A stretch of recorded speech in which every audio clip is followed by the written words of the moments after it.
Hey everyone, this is Lomi, and I've finally finished my first doll project of the year, which was customizing a kid version of my character Vahn from my award-winning epic fantasy series, the Snakesblood Saga. Ooh, that was a mouthful. Anyway, I still need to style his wig, but I didn't want to mess it up by handling it to get it on and off for dressing him, so I figured I'd do that last of all. Today we'll be dressing him up in the outfit I made, starting by taking off his head so it can slide on. One of the things I love about Fairyland dolls is how easy the key mechanism makes it to get the heads off so the dolls can be dressed. He is a minifee Karsh head sculpt, but the body sculpt is from Magic Time and is super similar to the Fairyland body of the same size. I had a lot of fun restoring this old doll body and designing clothes for him. His shirt slides on overhead because I like to make things without rear openings. They just seem to look more realistic and fit better.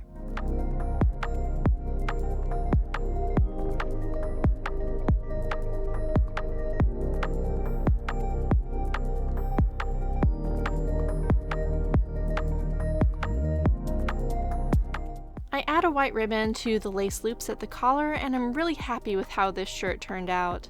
To the point that I think I'm going to have to make the same thing for my larger version of him too. I've made some similar patterns for the bigger dolls, but it's always nice to add new variations.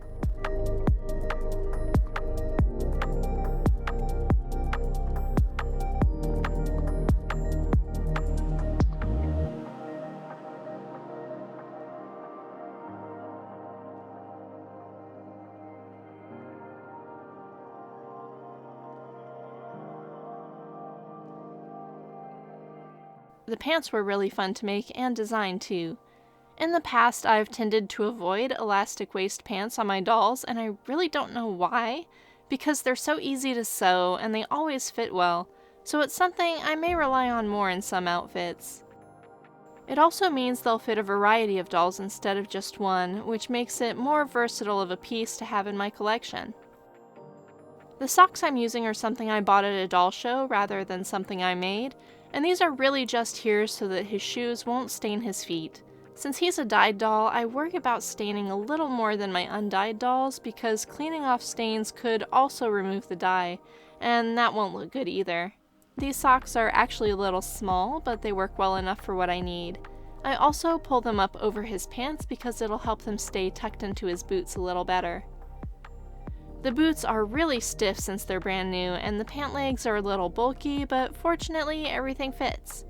I could probably loosen the laces to make them fit better over the pant legs, but for right now this is just fine. I had originally considered making him some belts or something, but I decided not to because I didn't feel like they were appropriately childlike.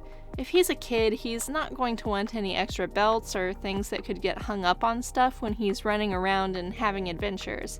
So it made more sense to put that aside and leave his shirt untucked. He should look a little ruffled, a little messy, but still like his mother dressed him properly before sending him out that morning. So now that he's dressed, I can spike his hair a little bit, and this is where we end up. He's wearing a pair of eyes that my daughter made for him, and I think he really captures the sweet and boyish look I was hoping for. I'm looking forward to photographing some shenanigans he and my kid version of Rune can get up to. Another thing I really enjoyed was, even though the kid doll version and the adult doll version of this character are so different, there are enough similarities that I feel like he's recognizable.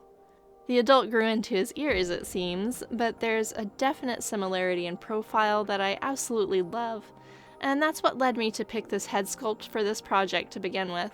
So that's it. That's the end of this project. I'll be starting something new soon, and, well, it may be a little ambitious, so who knows when the video will be ready.